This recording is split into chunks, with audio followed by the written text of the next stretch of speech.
Hi guys, welcome back to Navachaitanya competitive exams YouTube channel. మన ఛానల్లో free content వీడియోస్ని మన యూట్యూబ్ ఛానల్లో అప్లోడ్ చేయడం జరుగుతుందండి.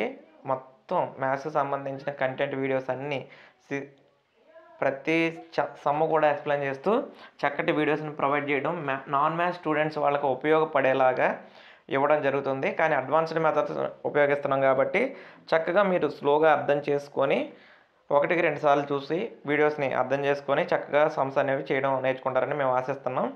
అదేవిధంగా మన నవచైతన్య ఎగ్జామ్స్ యాప్లో చక్కటి క్వాలిటీ బిట్స్తో కూడిన కోర్సెస్ అనేవి క్రియేట్ చేయడం జరిగింది. దయచేసి కింద స్క్రోల్ అవుతున్న నెంబర్కి లేదా ఇదిగో ఇక్కడ కనిపిస్తున్న నెంబర్కి కాల్ చేసి డీటెయిల్స్ అనేవి తెలుసుకొని యాప్ని పర్చేస్ చేయండి. తర్వాత చూడండి, ఇప్పుడు 8.3 అభ్యాసం అంటే 8th క్లాస్కి వచ్చేసామండి. అందులో చతుర్భుజాలను అవగాహన చేసుకోవడం అనే కాన్సెప్ట్ గురించి మాట్లాడుతున్నాం. ఇక్కడ ఉన్న క్వశ్చన్లను పరిశీలిద్దామండి. క్రింది ప్రతి పటం ఎన్ని కర్ణాలను కలిగి ఉంది? కర్ణాలు అంటే ఇదొక దీర్ఘచతురస్రం అనుకుంటే ఇందులో దీన్ని కర్ణం అంటారు, దీన్ని కర్ణం అంటారు. ఒక దీర్ఘచతురస్రమైన ఒక చతుర్భుజం, సమాంతర చతుర్భుజమైన ఒక చతుర్భుజం, చతురస్రమైన ఒక చతుర్భుజం, ఇది త్రిభుజం. అలాగే పంచభుజి, 5 భుజాలు కలిగిన దాన్ని పంచభుజి అంటారు. ఇలా ఉందనుకో పంచభుజి అంటారు. అంటే ఒక్కొక్క దానికి ఒక్కొక్కలాంటి కర్ణాలు ఉంటాయి. ఇప్పుడు త్రిభుజం ఉందనుకోండి, త్రిభుజానికి కర్ణాలు ఉండవు. సో ఇప్పుడు కర్ణాల సంఖ్య డిఫరెంట్ బహుభుజుల్లో ఇక్కడ కర్ణాల సంఖ్య తెలుసుకోవాలంటే ఒక సూత్రం ఉంది. అదే n×n-3/2.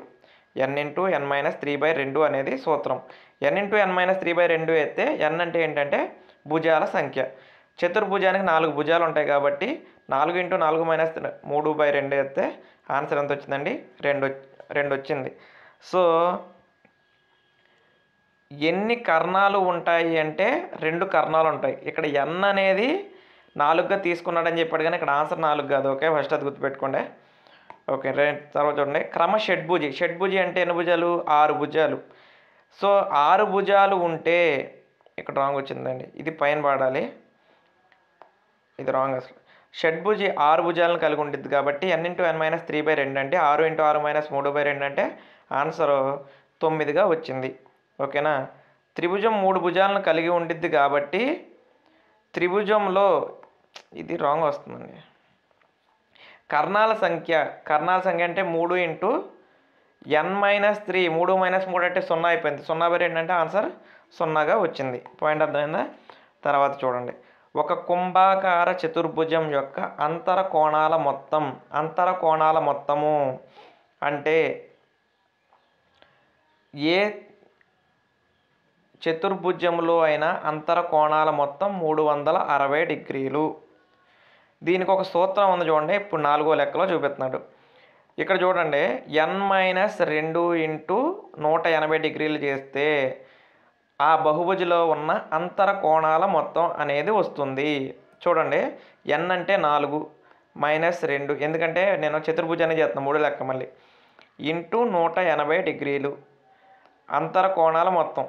4 - 2 అంటే 2 × 180 డిగ్రీలు ఈజ్ ఈక్వల్ టు 360 డిగ్రీలు. ఇప్పుడు నీకు డౌట్ వచ్చింది, సార్ అంతర కోణాల మొత్తం 3. ఇప్పుడు చూడు, త్రిభుజం కూడా చూద్దాం. త్రిభుజం యొక్క అంతర కోణాల మొత్తం, త్రిభుజంలో భుజాలు ఎన్ని ఉంటాయి? 3 -2 × 180 డిగ్రీలు. 3 - 2 × 180 డిగ్రీలు అంటే ఏం చేయాలి? 1 × 180 డిగ్రీలు కాబట్టి 180 డిగ్రీలు 180 డిగ్రీలు కాబట్టి త్రిభుజానికి 180 డిగ్రీలు అని అర్థం చేసుకోవాలి. 5 భుజాలు ఉంటే 5 వేయటమే. 5 - 2 × 180. 6 భుజాలు ఉంటే షడ్భుజ అయితే 6 భుజాలు ఉంటే 6 - 2 × 180 అంటే n-2 ఏదైనా సరే 6 - 2 × 180. 5 ఉంటే 5 - 2 × 180. ఏదైనా సరే ఎన్ని భుజాలు ఉన్నాయో దానికి అనుగుణంగా మనం ఇక్కడ కోణాలు అనేవి 6 - 2 అయితే 6 - 2, లేకపోతే 5 - 2 అయితే 5 - 2 అనేవి వేయాలి. పాయింట్ అర్థమైందా? అప్పుడు అంతర కోణాల మొత్తం అనేది తెలిసిపోతుంది. ఇప్పుడు నేనేమంటానంటే అంతర కోణాలు ఓకే సార్, బాహ్య కోణాల మొత్తం ఎప్పుడైనా సరే ఒక బహుభుజిలో బాహ్య కోణాల మొత్తం ఎప్పుడైనా ఎంత అవుతుందంటే ఆ బహుభుజి ఏ బహుభుజి అయినా సరే తీసుకో, చతుర్భుజమైనా తీసుకో, చతురస్రమైనా తీసుకో, దీర్ఘచతురస్రమైనా తీసుకో, ఏదైనా సరే దాని యొక్క అంతర కోణాల మొత్తం అది n-2 × 180 మీద డిపెండ్ అయ్యింది. కానీ బాహ్య కోణాల మొత్తం 360. అది అసలు ఏదైనా అవని, ఇదవని ఏదైనా సరే బాహ్య కోణాల మొత్తం 360 డిగ్రీలు. పంచభుజైన, షడ్భుజైన, అష్టభుజైన ఎన్ని భుజాలు ఉన్నా ఒక బహుభుజి యొక్క బాహ్య కోణాల మొత్తం 360 డిగ్రీలు మాత్రమే అవుతుంది. ఓకేనా, క్లియరా? 3 సైడ్లు ఉంటే సమబాహు త్రిభుజం ఈక్వల్గా ఉంటే, 4 సైడ్లు ఈక్వల్గా ఉంటే చతురస్రం, 6 సైడ్లు ఈక్వల్గా ఉంటే క్రమ షడ్భుజి. ఓకే, నెక్స్ట్ చూడండి. క్రింది పటాల నుండి కోణాల యొక్క కొలత ఎక్స్ను కనుగొనండి. ఎక్స్ని కనుగొట్టాలంటే ఏమి లేదండి, చతుర్భుజంలో కోణాలు మొత్తం 360 డిగ్రీలు కదా, ఇచ్చిన కోణాలన్నింటినీ కలిపాడు. 3 ఇచ్చాడు, ఇంకోటి ఇవ్వలేదు. ఈ మూడింటిని కలిపి వచ్చిన ఆన్సర్ని 360లో నుంచి మైనస్ చేస్తే మనకి 60 డిగ్రీలు అనేది వచ్చింది. అంతే, ఇంకా చేయడానికి అక్కడే ఏమీ లేదు. నెక్స్ట్ చూడండి, పై పట్టం నుంచి 90 + a = అంతే. ఇక్కడ కూడా మళ్ళీ ఏమిచ్చాడు, 90 + ఇక్కడ 90 అంటే ఏంటనుకుంటున్నారు, ఇది 90. అలాగే ఇక్కడ ఎంత అని అడిగాడు, అంతేనా? ఇక్కడ చూడండి, పోనీ మనం ఇంకోలా చేసుకోవచ్చు. చూడు, ఇక్కడ 90 అయితే ఇటువైపు కూడా 90 ఉంటుంది. సో 90 + 60 + 70 చేసి దాన్ని 360లో నుంచి మైనస్ చేసేసామనుకో, అప్పుడైనా నీకు ఆన్సర్ వచ్చింది. 360లో నుంచి మైనస్ చేసేస్తే ఎంత వచ్చిందండి, 220 అనేది ఆన్సర్ వచ్చింది. అంతే, 90 + 60 + 70 చేస్తే 220 వచ్చింది. ఆ 220ని 360లో నుంచి మైనస్ చేసేస్తే ఆన్సర్ 140 అనేది వచ్చింది. ఆ విధంగా చేయాలి. తర్వాత ప్రశ్న చూడండి, ఈ ప్రశ్న కూడా అంతే. ఇటువైపు 70 ఉంటే ఎప్పుడైనా సరే ఇక్కడ 70 ఉందండి, ఒక పాయింట్ దగ్గర 180 ఉండాలి. మొత్తం మీద 180 ఉండాలి. అందులో 70 యువతలు ఉందంటే యువతలు ఎంత ఉన్నట్టు, 110 ఉన్నట్టు.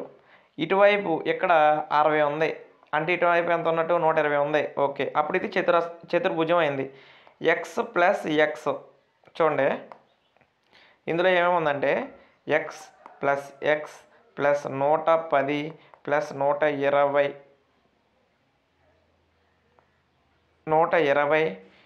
+ 30.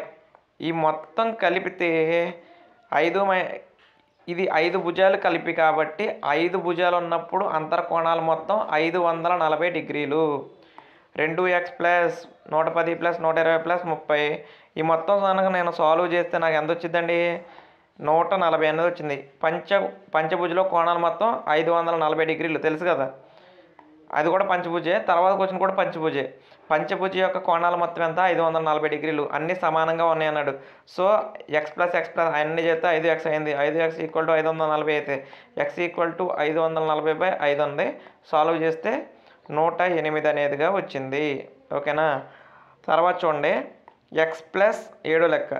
x + y + z కనుగొనండి. త్రిభుజ బాహ్య కోణం = త్రిభుజ అంతర వ్యతిరేక కోణాల మొత్తం. త్రిభుజంలో బాహ్య కోణం అంతరాభిముఖ కోణాల మొత్తం. అంతర వ్యతిరేక కోణాలు అంటే ఏమీ లేదు. ఇదిగో ఇక్కడ బాహ్య కోణం తీసుకుంటే దీనికి అంతరాభిముఖ కోణాలు అంటే ఇది అర్థమవుతుందా? ఒకవేళ ఇక్కడ బాహ్య కోణం తీసుకుంటే దానికి అంతరాభిముఖ కోణాలు అంటే ఇది కొంచెం చూసుకొని జాగ్రత్తగా చేయాలండి. ఇప్పుడు ఏమన్నాడు, x + y + z అన్నాడండి. z అనేది ఇక్కడ ఉంది, x అనేది ఇక్కడ ఉంది, y అనేది ఇక్కడ ఉంది. కొంచెం జాగ్రత్తగా చూడండి. సో ఇప్పుడు నేనేమంటానంటే ఇక్కడ 90 ఉంది కాబట్టి దాని బయట కూడా 90 ఉండిద్ది అంటాను. అంటే x వాల్యూ డైరెక్ట్గా 90 వచ్చేసింది. ఎందుకంటే ఒక పాయింట్ దగ్గర, ఒక బిందువు దగ్గర కోణాలు మొత్తం 180 డిగ్రీలు ఉండాలి. ఇక్కడ 90 ఉందంటే సో x వాల్యూ నాకు 90 వచ్చేసిందండి. ఇప్పుడు y వాల్యూ కనిపెట్టాలంటే ఈ 30ని ఈ లోపల ఉన్న 90ని యాడ్ చేస్తే చాలు. ఎందుకు, బాహ్య కోణం = అంతర అభిముఖ కోణాలు అంటే opposite angles, interior opposite angles లోపల అభిముఖంగా ఉన్నాయి. వైకి ఆపోజిట్గా 30ను 90 ఉన్నాయి. 30ని 90ని కలిపేస్తే 120 డిగ్రీలు వచ్చేసింది, అయిపోయిందండి. సో జెడ్ రావాలంటే ఇక్కడ వై 120 వచ్చిందంటే లోపల ఎంత ఉంటుంది? ఇందాక నుంచి చెప్తున్నాం, మొత్తం 180 ఉంటుంది ఒక పాయింట్ దగ్గర. అయితే 120 వచ్చిందంటే లోపల 60 ఉంటుంది. సో లోపల 60 ఉంటుంది కాబట్టి ఈ 90 ప్లస్ 60 చేసామనుకో ఎంత వచ్చింది? 150 వచ్చింది, అయిపోయింది ఆన్సర్. జెడ్ విలువ ఏమో 90 ప్లస్ 60 150 వచ్చింది. వై విలువ 30 ప్లస్ 90 120 వచ్చింది. ఎక్స్ విలువ 90 డిగ్రీలు అనేది వచ్చింది. పాయింట్ అర్థమైందా? నెక్స్ట్ చూడండి, x plus y plus z plus డబ్ల్యూ కనుగొనండి అన్నాడు. X plus y plus z plus డబ్ల్యూ కనుక్కోవాలంటే ఇక్కడ చాలా కథ ఉంది.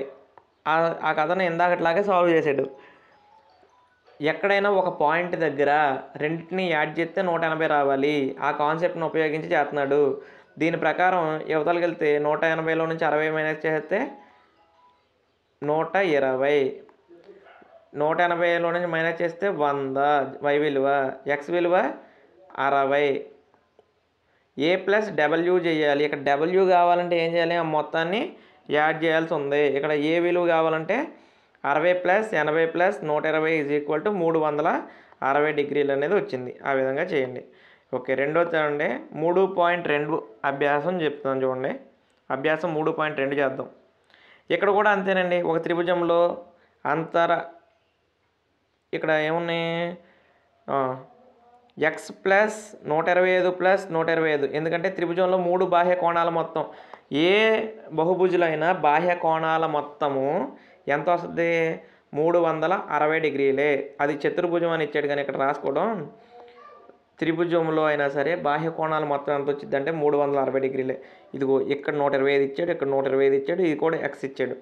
త్రిభుజంలో బాహ్య కోణాల మొత్తం లేదా చతుర్భుజంలో బాహ్య కోణాల మొత్తం 360 డిగ్రీలు.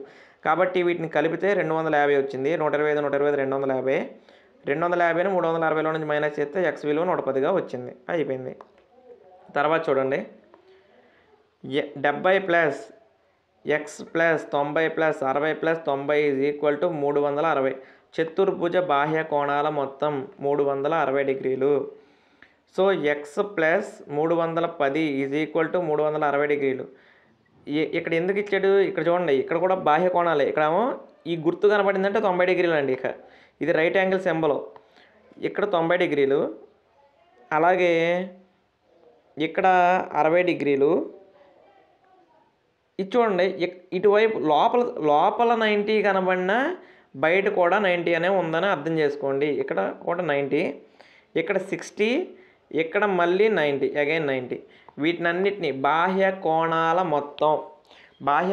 మొత్తం అసలు అది ఏంటో దాంతో సంబంధం లేదు. బాహ్య కోణం అంటే 360 డిగ్రీలు మొత్తం. ఇక్కడ ఎక్స్ ఇవ్వలేదు కదా, ఆ ఎక్స్నే సాల్వ్ చేస్తున్నాడు. ఎక్స్ని సాల్వ్ చేస్తే కలిపితే 310 అయింది, మైనస్ చేస్తే 50 అయిందండి. అది క్రింది భుజాలు కలిగిన క్రమ బహుభుజి యొక్క ప్రతి బాహ్య కోణం కొలతను కనుగొనండి. ప్రతి బాహ్య కోణం కనుగొట్టాలంట. క్రమ బహుభుజి యొక్క భుజాల సంఖ్య ఎన్ని భుజాలు? 9 భుజాలు కలిసినాయి అన్నాడు. సో 9 భుజాలు కలిపితే 360 డిగ్రీలే బాహ్య కోణాలు మొత్తం బై 9. సో వేసామనుకో 40 డిగ్రీలు వచ్చింది. 15 భుజాలు ఉన్నప్పుడు 360 డివైడెడ్ బై 15. 15 వేసామనుకో 2 15 30, 4 15 60. సో బాహ్య కోణాలు ఇచ్చినప్పుడు, భుజాలు ఇచ్చినప్పుడు 360 బై ఎన్ని భుజాలు ఇచ్చాడో అన్ని ఎత్తే బాహ్య కోణం ఎంతో తెలుస్తుంది. అక్కడ బాహ్య కోణం, ఒక్కొక్క బాహ్య కోణం ఎంతో తెలిసిద్ది అనమాట. ఇక్కడ చూడండి, ఒక క్రమ బహుభుజి యొక్క ప్రతి బాహ్య కోణం 24 డిగ్రీలు అయితే ఆ క్రమ బహుభుజి యొక్క భుజాల సంఖ్యను కనుగొనండి. ఇందాకేమో బాహ్య కోణం ఎంత ఉందో కనిపెట్టాం. ఇప్పుడు ఏం చేయాలి? భుజాలు ఎన్నో కనిపెట్టాలి. భుజాలు తెలియాలంటే చూడండి, ఇదిగో ఇక్కడ చేసాడు చూడండి, n×24 అంటే ఒక బాహ్య కోణము ఇంటూ భుజాల సంఖ్య ఈజ్ ఈక్వల్ టు 360. సో భుజాల సంఖ్యని ఒక్కొక్క కోణాన్ని మల్టిప్లై చేస్తే నాకు మొత్తం మీద 360 డిగ్రీలు రావాలి. బాహ్య కోణాలు మొత్తం అది కాబట్టి ఇంటూ 24 యువతలకు వస్తే బై 24 అయింది. సాల్వ్ చేస్తే 15 అయింది. సో భుజాల సంఖ్య ఎంత వచ్చిందండి? భుజాల సంఖ్య 15. తర్వాత చూడండి, ఒక క్రమ బహుభుజి యొక్క ప్రతి అంతర కోణం కొలత 165 డిగ్రీలు అయినా అది ఎన్ని భుజాలను కలిగి ఉంటుంది? ఒక క్రమ బహుభుజి యొక్క అంతర కోణం 165 డిగ్రీలు అన్నాడు. అంతర కోణం 165 డిగ్రీలు అయితే 180లో ఫస్ట్ 165 మైనస్ చేసే 15, అంటే ఒక్కొక్క అంతర కోణం 15. ఒక్కొక్క బాహ్య కోణం 15. ఎందుకంటే ఇప్పుడు సపోజు ఇది ఉందనుకోండి, ఇక్కడ ఒకటే ఊరికే 165 డిగ్రీలు ఉందనుకో, ఇది 165 అంటే బయట ఎంత ఉంటుంది? 15 ఉంటుంది, అంతే కదా. సో ఒక బాహ్య కోణం 15 అయితే ఇప్పుడేగా మాట్లాడాం, n/15 ఈజ్ ఈక్వల్ టు 360 డిగ్రీలు ఇంటూ 15 అవతలకు వస్తే బై 15 అయింది. సో ఆన్సర్ చేస్తే 24 సార్లు క్యాన్సిల్ అయింది. పాయింట్ అర్థమైందా? ఆ విధంగా చేయాలి. నెక్స్ట్ చూడండి, ప్రతి బాహ్య కోణం 22 డిగ్రీలు ఉండునట్లు క్రమ బహుభుజి ఉండుట సాధ్యమేనా అన్నాడు. సాధ్యమేనా అంటే నువ్వేమీ చేయొద్దు. n/22 is equal to 360 into 22 అవతలకు వస్తే by 22. So 360 divided by 22 cancel చేస్తే క్యాన్సిల్ అవుతుందా? 22 రెండో ఎక్కం దీంట్లో 11 సార్లు, దీంట్లో 180 సార్లు, కానీ 11 అనేది 180లో క్యాన్సిల్ అవ్వదు. అలా అవ్వకపోతే సాధ్యం అవ్వదని, క్యాన్సిల్ అయిపోవాలి, పాయింట్లు అవ్వకూడదు. ఎందుకంటే n అంటే నెంబర్ పాయింట్లో ఉంటుందా? మీ దగ్గర ఎన్ని యాపిల్స్ ఉన్నాయంటే, ఇప్పుడు మీ దగ్గర ఎన్ని పెన్నులు ఉన్నాయన్నారనుకో, పెన్నులు మీ దగ్గర ఎన్ని పెన్నులు ఉన్నాయంటే నా దగ్గర 2.5 పెన్నులు ఉన్నాయని చెప్పగలవా? 2.5 పెన్నులు ఎలా ఉంటాయి? పాయింట్ అర్థమైందా? 2.5 పెన్నులు అనేవి ఉండవు. అంటే ఎప్పుడు నెంబర్లా చెప్పాలి, అంతేగాని వేరేలా చెప్పకూడదు. నెక్స్ట్ చూడండి, ఒక క్రమ బహుభుజికి సాధ్యమయ్యే కనిష్ట అంతర కోణం కొలత ఎంత, ఎందుకు? క్రమ బహుభుజికి సాధ్యమయ్యే కనిష్ట అంతర కోణం కొలత ఎంత అన్నాడండి. ఇక్కడ చూడండి, కనిష్ట అంతర కోణం కొలత కావాలి. ఇప్పుడు నేనేమంటానంటే 3x ఈజ్ ఈక్వల్ టు 100 క్రమ బహుభుజి అవ్వాలి. అంతర కోణాల మొత్తం క్రమ బహుభుజికి సాధ్యమయ్యే కనిష్ట అంతర కోణం కొలత అన్నాడు. ఓకే, బహుభుజి గురించి తీసుకున్నప్పుడు ఒక క్రమ బహుభుజికి సాధ్యమయ్యే కనిష్ట భుజాల సంఖ్య 3 కాబట్టి ఆ బహుభుజి సమబాహు త్రిభుజం అవుతుంది. ఇది కాన్సెప్ట్. ఏమంట, ఒక క్రమ బహుభుజి సాధ్యమయ్యే కనిష్ట భుజాల సంఖ్య, ఇక అంతకంటే తక్కువ బహుభుజి లేదు. అవి క్రమ బహుభుజి అంటే 3 సమానంగా ఉండాలి. 3 సమానంగా ఉండాలి అంటే అది త్రిభుజం అవుతుంది. త్రిభుజంలో 3 సమానంగా ఉండాలంటే త్రిభుజంలోని అంతర్కోణాలు మొత్తం 180 డిగ్రీలు. సో x ఈక్వల్ టు 180 డిగ్రీలు బై 3. 3 అనేది 6 3 18 60. సో x వాల్యూ ఎంత వచ్చిందండి? 60 డిగ్రీలుగా వచ్చింది. ఇంకా అంతకంటే తక్కువగా అయ్యేది ఏది కూడా లేదు. సమబాహు త్రిభుజమే చివరి క్రమ బహుభుజి. ఇంక అంతకంటే తక్కువ క్రమ బహుభుజి ఇంక ఏది లేదు. ఒక క్రమ బహుభుజికి సాధ్యమయ్యే గరిష్ట బాహ్య కోణం కొలత ఎంత అన్నాడు. గరిష్ట బాహ్య కోణం అంటే ఇప్పుడు చూడండి, సాధారణ బహుభుజికి సాధ్యం అయ్యే బాహ్య కోణాల సంఖ్య 3 కాబట్టి ఇక్కడ నేనేమంటున్నాడు, బాహ్య కోణం యొక్క ప్రతి కొలత ఎంత ఉండిద్ది అంటే, ఇందాక తీసుకున్నాం చూసారా క్రమ బహుభుజిలో, అక్కడ 60 డిగ్రీలు ఉంది కదా, ఇక్కడ చూడండి 120 డిగ్రీలు మ్యాక్సిమం. ఎందుకంటే 120 అయితే 360 160 అయిపోద్ది. ఎంతకంటే పెద్ద ఉండదు. సాధారణ బహుభుజికి సాధ్యమయ్యే గరిష్ట బాహ్య కోణం 120 డిగ్రీలు. ఇందాక 60 డిగ్రీలు అనేది ఇంటీరియర్ యాంగిల్ వచ్చింది కాబట్టి 120 డిగ్రీలు అనేది ఎక్స్టీరియర్ యాంగిల్లో హైయెస్ట్ వచ్చింది. ఓకే, నెక్స్ట్ చూడండి, 3.1 అభ్యాసం అన్నది కానీ అభ్యాసం 4 అనుకోండి, 3.4 అభ్యాసం ఉండేది. ఓకే, నెక్స్ట్ చూడండి, క్రింద ఇవ్వబడిన సమాంతర చతుర్భుజంలోని తెలియని రాసులైన XYZ విలువలను కనిపెట్టాలి. XYZ విలువలను కనిపెట్టడం అంటే చూడండి, సమాంతర చతుర్భుజం అని వాడే ఇచ్చాడు కదా, వెరీ గుడ్. సమాంతర చతుర్భుజం అంటే ఏంటండి? ఆపోజిట్ పక్క యాంగిల్స్ కూడితే 180 రావాలి. సమాంతర చతుర్భుజం అంటే సింపుల్గా చెప్తుంది చూడు. పక్కనే కూడితే 100కే ఏ అనేది పక్కనే ఉంది, సి అనేది పక్కన ఉంది. దేన్ని కూడా 180 రావాలి. ఆపోజిట్ సమానం. ఇక్కడ 100 ఉందనుకో, ఇక్కడ కూడా 100 ఉంటుంది. ఇక్కడ 100 ఉందనుకో, కూడితే 180 రావాలంటే ఏలో 80 రావాలి, సిలో 80 రావాలి. అయిపోయింది అంతే. XYZలను కనిపెట్టమన్నాడు. X 80, ఆపోజిట్ ఈక్వల్గా ఉంటుంది 100, Y కూడా 80. అయిపోయిందండి. లెక్క చేయాల్సిన అంత అవసరం ఏముంది కాన్సెప్ట్ తెలిసినప్పుడు. ఓకేనా. నెక్స్ట్ చూడండి,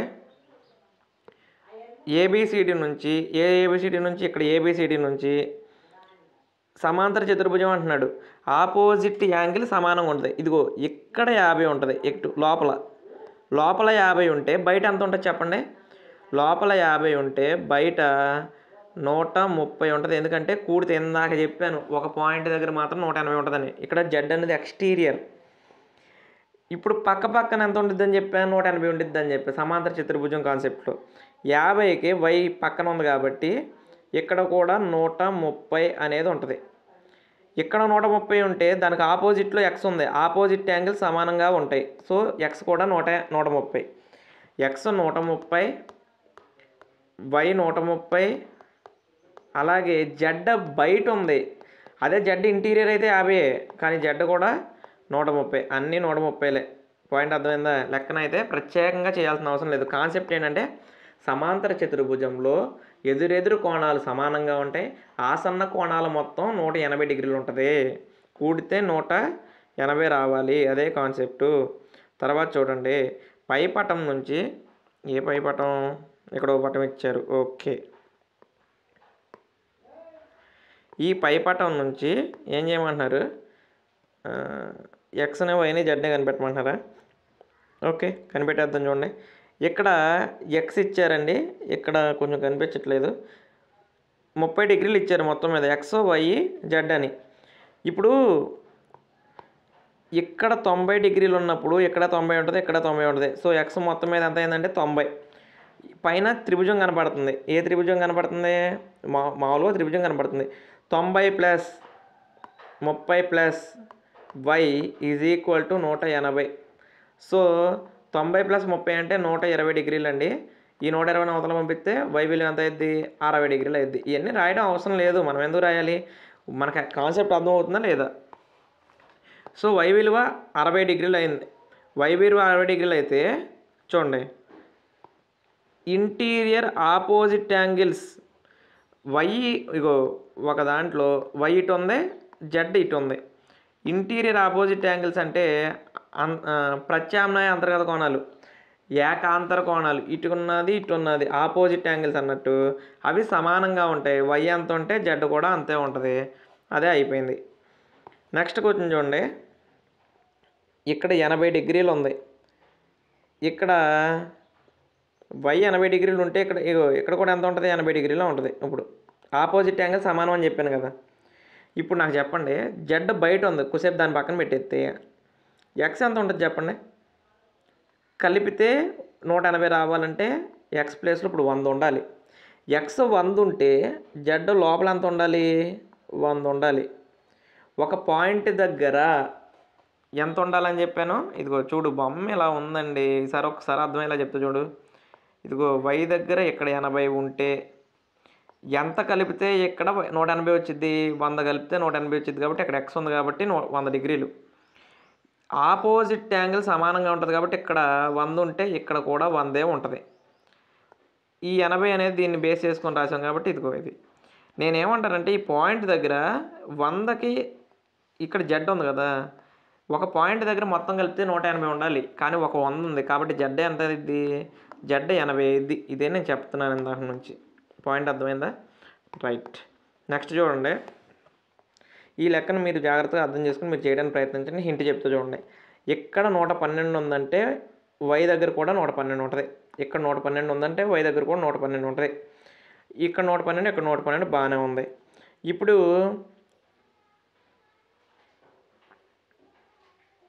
నలభై ప్లస్ జెడ్ విలువ ఎంత అయిద్దో చూద్దాం. అంటే చూడు, ఇక్కడ 112 ఉంటే ఇక్కడ మొత్తం మీద ఎంత ఉంటుంది, 180 మైనస్ 112, ఎందుకంటే కలిపితే 180 మాత్రమే రావాలి. సో ఎంత ఉంటుందంటే, ఒక్క నిమిషం, 180లో నుంచి 112 మైనస్ చేస్తే 68 ఉంటుంది. 68 ఉండాలి. 68 ఉండాలంటే 68లో ఎవరెవరు ఉన్నారు? కానీ ఇక్కడ 2 యాంగిల్స్ ఉన్నాయి. 40 degrees plus Z is equal to 68. So Z is equal to 68 minus 40, that is equal to 28 డిగ్రీలు. సో 28 డిగ్రీలు ఉన్నాయండి. X value 28. ఎక్స్ వాల్యూ 28 అయితే వై వాల్యూ 112 అయితే ఇక్కడ కూడా జెడ్ వాల్యూ కూడా 128, ఎక్స్ వాల్యూ 128, ఎందుకంటే ఆపోజిట్ యాంగిల్స్ కాబట్టి ఆ విధంగా చేయాలి. పాయింట్ అర్థమైందా? తర్వాత చూడండి, ఒక సమాంతర చతుర్భుజంలో 2 ఆసన్న కోణాల నిష్పత్తి 3:2. సమాంతర చతుర్భుజంలో 2 ఆసన్న కోణాల మొత్తం 3:2 అంట. 3:2 అయితే చతుర్భుజంలో 2 ఆసన్న కోణాలు 3x 2x. So 3x plus 2x is equal to 180 డిగ్రీలు అంట. అంతే కదా? సమాంతర చతుర్భుజంలో ఆసన్న కోణాలు మొత్తం 180 డిగ్రీలు అయితే 3x ప్లస్ 2x అంటే 5x కాబట్టి 5x అయితే ఎక్స్ వాల్యూ ఎంత వచ్చింది? 36 వచ్చింది, ఎందుకంటే 5ని అవతల పట్టుకెళ్ళాడు. సో 36 వచ్చేస్తే ఇంకొకప్పుడు అయిపోయింది, దాన్నే చేయమన్నాడు.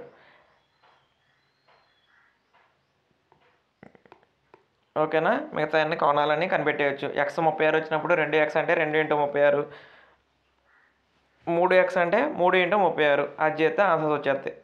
ఓకే, 6 లెక్క చూడండి. ఒక సమాంతర చతుర్భుజంలో 2 ఆసన్న కోణములు సమానంగా ఉన్నాయి అయినా సమాంతర చతుర్భుజం యొక్క ప్రతి కోణం కనిపెట్టండి అన్నాడు. 2 ఆసన్న కోణాలు సమానంగా ఉంటే x ప్లస్ ఎక్స్ ఆ ఆసన్న కోణాలు రెండింటిని కూడితే 180 రావాలి. అంటే ఒక్కొక్కటి 90 డిగ్రీలు ఉన్నాయి. ఓకేనా? 90 డిగ్రీలు ఉంటే ఈయన ఏమంటున్నాడు? సమాంతర చతుర్భుజంలో ప్రతి కోణం ఏమండి, ఓ సమాంతర చతుర్భుజంలో ఇది 90 90 అయిపోయింది. అప్పుడు ఆటోమేటిక్గా ఇది 90 ఇది 90 అయిపోద్ది. అన్నీ 90 అయిపోతే అదేమైద్ది? అన్నీ 90 అయిపోయినాయి, అదేమైద్ది? అయితే దీర్ఘచతురస్రం అయింది లేదా చతురస్రం అయింది. అన్నీ 90 అయిద్ది అని మనకు అర్థమైంది అంతే. తర్వాత చూడండి, ఏడవ సమ చూడండి. హోప్ సమాంతర చతుర్భుజంలో హోప్ అనేది పేరు. ఎక్స్ మరియు వై మరియు 2 కొలతలను కనుగొనమని, మరియు 2 కొలతలు అంటే ఇక్కడ ఉన్నాయి అటున్నాయి, వాటిని కనుగొనడంలో ఉపయోగించిన ధర్మాలు తెలుపు. సరే, మనకు ధర్మాలు అడగండి, కానీ ఇక్కడ జాగ్రత్తగా నేను చెప్తాను చూడండి. 0 దగ్గర ఇక్కడ 70 డిగ్రీలు ఉంది. ఇక్కడ 70 ఉందంటే లోపల ఎంత ఉంటుంది? 110 డిగ్రీలు ఉంటుంది. ఇక్కడ 110 అంటే ఇక్కడ మొత్తం మీద ఎంత ఉండాలి? ఈ 2 కలిపితే 180 ఉండాలి. కాబట్టి ఇక్కడ ఈ కోణంలో హెచ్ అనే కోణంలో ఎంత ఉండాలంటే 70 డిగ్రీలు ఉండాలి. 70లో 40 plus Z is equal to 70 అంటున్నాడు. So Z is equal to 30 డిగ్రీలు అయింది. 40ని మైనస్ చేస్తే జెడ్ 30 అయిపోయింది. ఇప్పుడు ఈ 30 డిగ్రీలు ప్లస్ 110 డిగ్రీలు ప్లస్ వై డిగ్రీలు ఈజ్ ఈక్వల్ టు 180 డిగ్రీలు, ఎందుకంటే అది ఒక త్రిభుజంలా కనబడుతుంది నాకు. 110కి 30 యాడ్ చేస్తే ఎంత? 110కి 30 యాడ్ చేస్తే 140. 140ని మైనస్ చేస్తే 180లో నుంచి వై విలువ 40 డిగ్రీలు. వై విలువ ఎంత? 40 డిగ్రీలు. ఇక్కడ ఓ దగ్గర 110 ఉంటే ఆపోజిట్గా ఉన్న ఎక్స్ దగ్గర కూడా ఎంత ఉంటుంది? 110 డిగ్రీలే ఉంటుంది. సో ఎక్స్ విలువ ఎంత అండి? 110 డిగ్రీలు. అయిపోయింది. 110 డిగ్రీలు, 40 డిగ్రీలు, 30 డిగ్రీలు ఆన్సర్స్ కరెక్ట్గా వస్తాయి. అసలు ఎట్టి పరిస్థితుల్లో తప్పు రావు. ఇదిగో 40 డిగ్రీలు, 30 డిగ్రీలు, 110 డిగ్రీలు, ఎక్స్ విలువ 110 డిగ్రీలు అన్నీ కరెక్ట్గా వచ్చినాయి. మీరు ఒక్కసారి మళ్ళీ చెక్ చేయండి. నెక్స్ట్ చూడండి, క్రింద ఇవ్వబడిన పటాలు రన్స్ సమాంతర చతుర్భుజంలో ఎక్స్ వై మరియు వై కొలతలు ఉంటే ఎక్స్ వైల కొలతల పొడవులను కనుగొనము అన్నాడు. ఏమంటే సమాంతర చతుర్భుజంలో ఆపోజిట్ సైడ్స్ ఈక్వల్ అండి. ఆపోజిట్ సైడ్స్ ఏమున్నాయండి చూడండి. 3y - 1 is equal to 26. ఓకేనా? So 3y is equal to -1 అవతలకి వెళ్తే +1. +1 కాబట్టి 26 - 1 సో 26 ప్లస్ 1 కాబట్టి 27 అయ్యిద్దండి. ఈ 3 ఇంటూలో ఉంది యువతలకి వెళ్తే బై అయ్యిద్ది. 9 3 27. సో y విలువ ఎంత వచ్చిందండి? 9గా వచ్చింది. అయిపోయింది y విలువ. నెక్స్ట్ భుజం పొడవు కనిపెట్టమన్నాడంటే అది 3y - 1లో వేయాలి. 3 ఇంటూ y ప్లస్లో 9. 3 9ల 27 - 1.